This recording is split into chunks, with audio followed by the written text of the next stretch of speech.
नमस्कार दोस्तों, मैं हूं दीपक सिंह, दैनिक क्षेत्र समाचार से। हम आपको बताएं, यहाँ पर एसपीओस ने रोड ब्लॉक किया है और ये तस्वीरें देखें। ये सारे लोग जो हैं यहाँ पर रोड ब्लॉक करके देखो सर। हाँ सर, जब आर्मी वाले को सजेशन मिलती थी कि इस एरिया में मिलिटेंट घुसे हैं, तो आर्मी वाले को उस टाइम चाहिए थे तो सिर्फ एसपीओ गाइडलाइन में, क्योंकि अगर गोली लगेगी मिलिटेंट की तो एसपीओ को लगेगी, आर्मी वाले तो पीछे होते थे। तो उस टाइम सर हमने 11 इनकाउंटर लड़े हैं, हमारे पास आईजी डीआईजी का रिवॉर्ड मिला है सर। तो सर अब जब हमारा परमानेंट होने का ऑर्डर हुआ तो सर हमें डिस्केज कर दिया। हम अपना इंसाफ लेकर जाएंगे। बात तो कर दो। इंसाफ करो सर, आजकल की डेट में इंसाफ कहाँ। मैं शर्मा कम्युनिकेशन ऑल जैंड के यूटी वाइस प्रेसिडेंट, अगर मुझे ये नहीं लिखते कि गवर्नमेंट मुलाजम है सर रिकॉर्ड पे, ये कानून बनी किसके लिए, ये दफे किसके लिए। अगर कानून का मैं उल्लंघन करूंगा, सर जी यहाँ बैठे हुए हैं, आप मीडिया के चैनल के माध्यम से बोलना चाहता हूँ, अगर मेरे खिलाफ कोई ऐसी कानूनी कार्रवाई है, मुझे कानूनी विन के अंदर आए।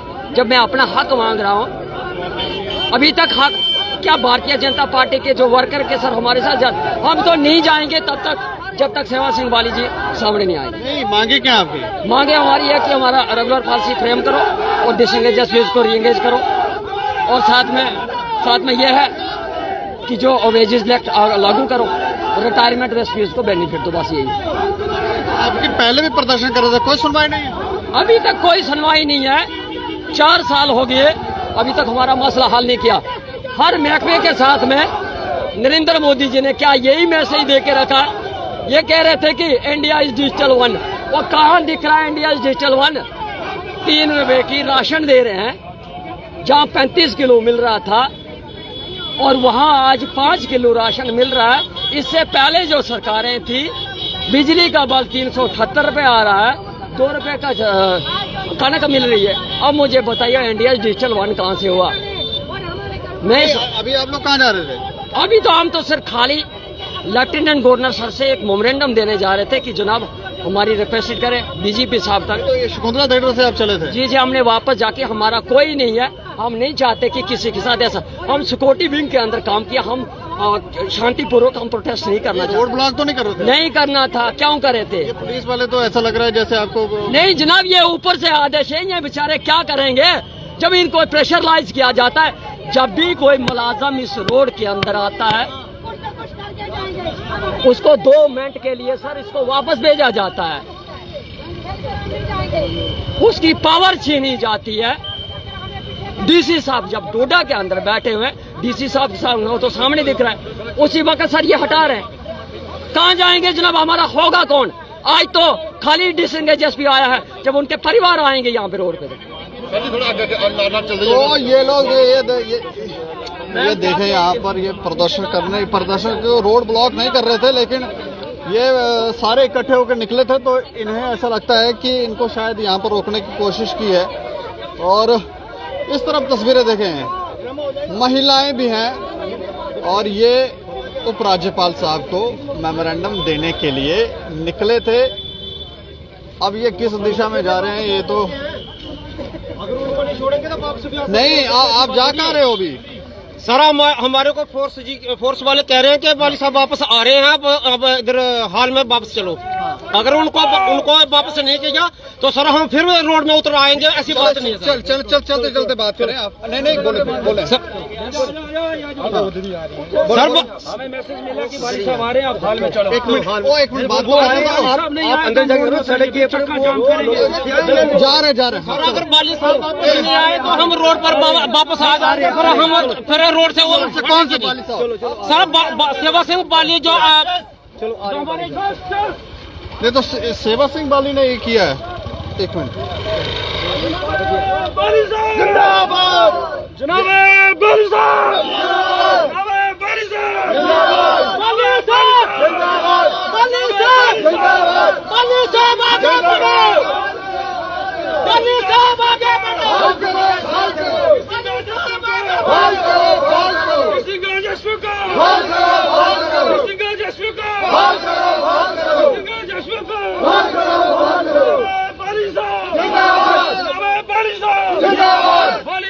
बढ़ो।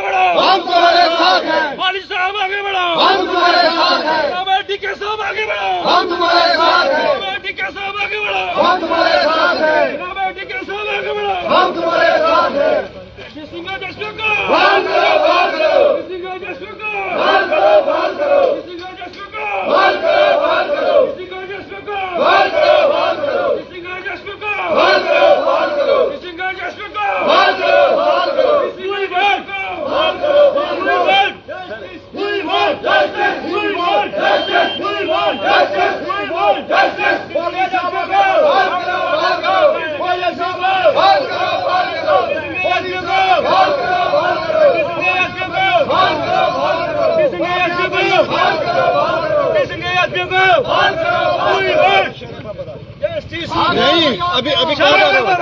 कहाँ जा रहे हो? सर हम इधर यहाँ रुके हैं, हाल में रुक रहे हैं। हमारे सेवा सिंह बाली साहब को जो बस में उठा के ले गए, तो हमारे सीनियर साहब खड़े हैं, साहब जी ने बोला है अभी 5 मिनट रुक जाओ, तो सेवा सिंह बाली साहब को छोड़ रहे हैं 5-10 मिनट में सर। नहीं छोड़ेंगे सर, तो हम पहले तो पीसफुल कर रहे थे, अभी हम सर पूरे रोड में उतर जाएंगे जितने भी हैं सर। तो बाली साहब को क्यों उन्होंने? सर बाली साहब को जो हम पीसफुल प्रोटेस्ट कर रहे थे डिसंगेज पहुंचेंगे तब तक हम यहाँ से हिलेंगे नहीं।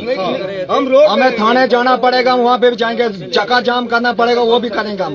हमारी जान भी जाएगी, इसमें हम पीछे हटने वाले नहीं है सर। हम पुराने सिपाही रह चुके हैं, 97 से हम सिपाही रह चुके हैं सर। अगर बाली साहब नहीं पहुँचते हमारा मसला हल नहीं होगा, हम नहीं उठेंगे यहाँ से, हम यहाँ से नहीं उठने वाले सर। हमारी जान भी जाए। हमारे ऐसे भी हमारे जो एसपीओ भाई कुछ मिल्टन टू के गोली का शिकार हुए हैं। अगर सेवा सिंह बाली की तरफ पीछे भी हम अगर शिकार हो जाएंगे कोई बात नहीं, लेकिन हम पीछे नहीं करो। बहाल करो। कितने एसपीओ डिसंगेज किए हुए हैं सर? ये कोई सर इसकी कोई लगभग 10-15 हज़ार से ऊपर है सर। बाली साहब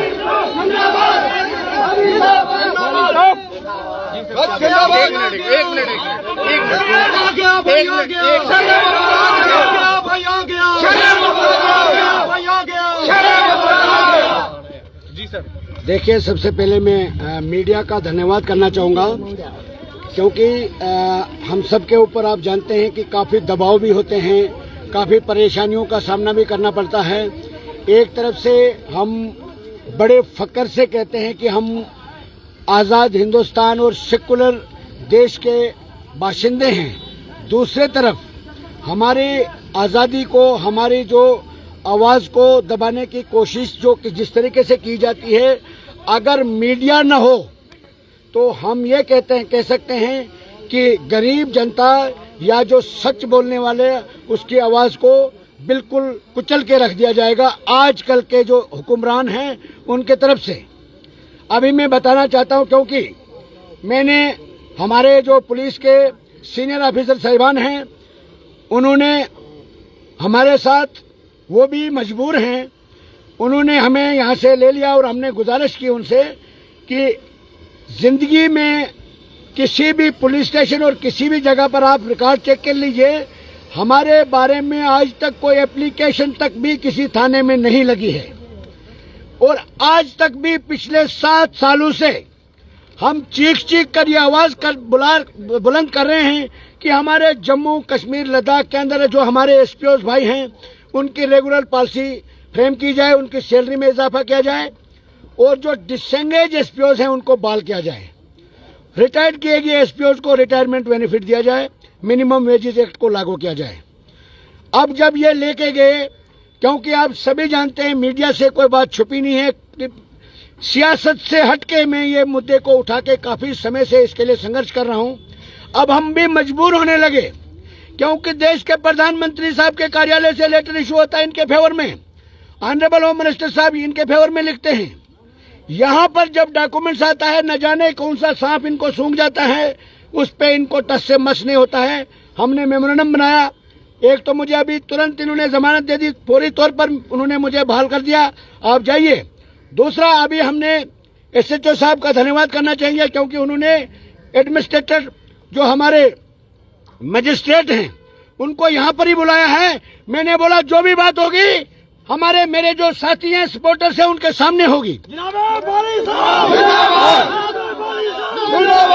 आज का जो प्रोटेस्ट है हमारा सिर्फ मेन मकसद ये है कि ये चारों मुद्दे डायरेक्ट लेफ्टिनेंट गवर्नर साहब की नोटिस में आज ही जाने चाहिए। क्योंकि हम बहुत तंग आ चुके हैं। आज तक हमने किसी भी किस्म का वायलेशन नहीं किया। अगर हमारे इन मुद्दों के ऊपर प्रायोरिटी पे काम नहीं किया जाता है तो आने वाले वक्त में आप खुद ही अंदाजा लगा सकते हैं कि जब इन सब का परिवार सड़कों पर आ जाएगा।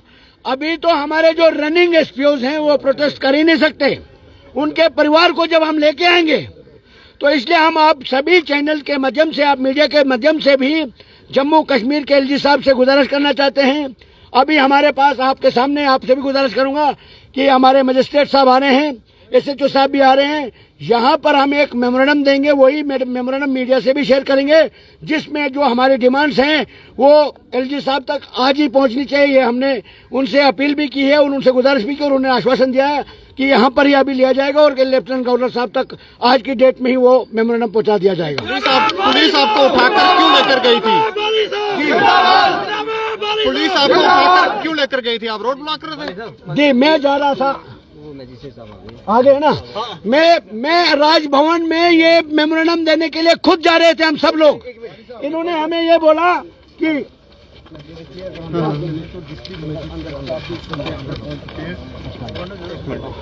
लाइव फाइल हो, live file file file file file आओ फाइल किसको ले ले और फाइल काट कर रखियो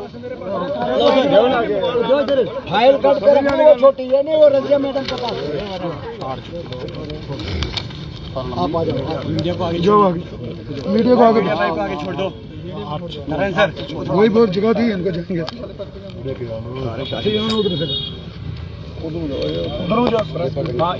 उधर प्रेस वाले इधर।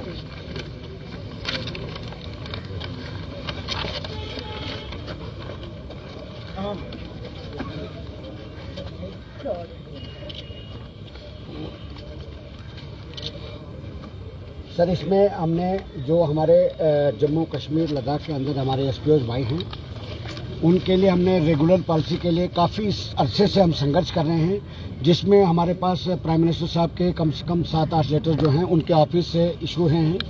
होम मिनिस्टर साहब के हमारे पास लेटर मौजूद हैं, वो सारा हमने इसमें लिखा है। हम चाहते हैं कि ये जम्मू कश्मीर के हमारे एलजी साहब हैं उन तक ये पहुँच जाए। और इसमें हमारे सिर्फ 3 मुद्दे हैं। एक तो रेगुलर पॉलिसी जो हमारे एसपीओ सर्विस कर रहे हैं उनकी रेगुलर पॉलिसी फ्रेम हो जाए। दूसरा, उनकी सैलरी में इजाफा हो। तीसरा, जो हमारे जम्मू कश्मीर के अंदर जो डिसएंगेज एसपीओ किए हैं, जिनको सर्विस के दौरान में डिसएंगेज किया है, हम चाहते हैं कि उनको बहाल किया जाए। और रिटायर किए गए एसपीओ 60 साल सर्विस करने के बाद हमारे एसपीओ भाइयों को रिटायर किया गया है, 1 रुपया भी उनको नहीं दिया गया। अगर एक शख्स, एक गरीब शख्स 60 साल की एज तक पुलिस वर्दी में 60 साल की उम्र तक सर्विस करेगा, उसको विदाउट रिटायरमेंट आप घर भेज दोगे तो मुझे लगता है कि उनके साथ नाइंसाफी होगी। और मिनिमम वेजेस एक्ट जो है उसके बारे में ये हमने डिटेल बनाई सर। ये हम आपके माध्यम से जम्मू कश्मीर के एलजी साहब से तक पहुंचाना चाहते हैं इनके सभी के सामने। और आप सभी का धन्यवाद भी करना चाहेंगे, क्योंकि ये आपके ही मुद्दे हैं। ये मेरा कोई पर्सनल मुद्दा नहीं है, न कोई ये पॉलिटिशियन या कोई सियासत में भी है। हमारे जम्मू कश्मीर की हिफाजत करते हैं हमारे जो एसपीओ, उनका ये मुद्दा है। इसलिए हम गुजारिश करते हैं और हमें पूरी उम्मीद है जिस तरीके से एसएचओ साहब ने, आप सभी ने हमें कोऑपरेट किया, हमारे जवान भी, हमारे सपोर्टर्स भी आप सबको कोऑपरेट करने के लिए तैयार हैं। मगर हम ये चाहते हैं कि एलजी साहब के नोटिस में आज ही पहुंचना चाहिए। ठीक है, ठीक है। आपका जो भी है जी जी, ये थ्रू प्रॉपर चलना, डिप्टी कमिश्नर के थ्रू ये एलजी साहब को आपसे ठीक है जी, ठीक है ना, ठीक है, धन्यवाद, ठीक, थैंक यू। तो इसी के साथ अगर हम बात करें तो जिस कारण, जिस वजह से ये लोग निकले थे। अच्छा, अब हो गई आपकी बात क्लियर? तो अब हम चाहते हैं, अब जैसे ये मजिस्ट्रेट के जरिए हमारा मेमोरेंडम चला गया, हम भी यही चाहते थे। हम भी यही मेमोरेंडम जो हमारे जम्मू कश्मीर के लेफ्टिनेंट गवर्नर साहब, जो कुछ लीडरों की कठपुतली बन के जम्मू कश्मीर के अंदर बैठे हैं, उनकी नोटिस में हम ये बात पहुंचाना चाहते थे कि अब उससे हटके आप जम्मू कश्मीर के लोगों की बात करें, जो लोग सड़कों पर हैं, जिन लोगों ने देश के नाम पर शहादतें तक दी है, अपने परिवार तक खोए हैं। तो आज हमने ये जो प्रोटेस्ट था, और आपके माध्यम से भी हम एलजी साहब से अपील करना चाहेंगे, जल्द अज जल्द इन सभी मुद्दों के ऊपर प्रायोरिटी पे संज्ञान लिया जाए। अगर ऐसा नहीं होता है फिर आने वाला वक्त जो होगा तो उसकी इन्होंने शायद कल्पना भी नहीं की होगी, क्योंकि हम मजबूर हो चुके हैं। आज तक हमने किसी किस्म का वायलेशन नहीं किया और ये जो हमारे सपोर्टर्स हैं ये हर स्थिति का मुकाबला करने वाले हैं। हम नहीं चाहते, क्योंकि हम चाहते हैं कि हमारा मुद्दा जो है जेन्युइन है, इसलिए गवर्नमेंट को चाहिए फौरी तौर पर इस पर संज्ञान लिया जाना चाहिए और इसको तुरंत हल किया जाना चाहिए, यही हमारी मांग है। लगता है आपको होगा, आज मेमोरेंडम दिया है, पहले भी दिए होंगे आपने, लगता है आपको हो जाएगा सोल्यूशन? मैं एक इस किस्म का शख्स हूँ, नामुमकिन और अगर ये लफ्ज जो है मैंने पढ़े ही नहीं है और मेरी डिक्शनरी में ये लफ्ज है ही नहीं। मैं उस हिंदुस्तान का शहरी हूँ, एक कंप्यूटर की दुकान पे, एक मोबाइल की रिपेयरिंग की दुकान पे काम करने वाला एक नॉर्मल सा साधारण सा व्यक्ति सिटिंग सीएम को हरा सकता है, तो ये लोग जो हैं ये इनका राइट है। जो जनता है, जनता की बात को सुनना पड़ता है। अगर कोई अंग्रेजों का दौर भी आ गया था उसको भी इन लोगों ने, हमारे हिंदुस्तानियों ने हटाया था। अगर ये दौर, ये लोग अगर इन हमारी बातों को नहीं समझेंगे तो आने वाले वक्त में इनको इसका नतीजा जो है भुगतना पड़ेगा। मुझे पूरी उम्मीद है कि ये सारे मसले हल हो जाने चाहिए। हमारी मांगे, हमारी मांगे। लगता है कि इनका जो इश्यूज है उनका सोल्यूशन होगा, रोड ब्लॉक करने के लिए, लेकिन उपराज्यपाल को मेमोरेंडम देने के लिए निकले थे और उसमें सेवा सिंह बाली को पुलिस ने उठाया था, उसके बाद वापस भेज दिया और उन्होंने कहा हम बैठ के बात करते हैं। अभी आए थे और मेमोरेंडम उनको दिया गया और आश्वासन दिया गया है कि उपराज्यपाल साहब तक पहुंचेगा। अब इनकी जो इश्यूज हैं, ये मांगे काफी लंबे समय से ये लोग प्रदर्शन कर रहे हैं, तो हमें लगता है कि सुनना चाहिए, अगर जेन्युइन है तो उसका सोल्यूशन भी निकलना चाहिए। बाकी आप राय जरूर रखें और देखते रहें दैनिक सवेरा समाचार। मुझे और मेरे सहयोगी राजेश लोकोत्रा को दें इजाजत। नमस्कार।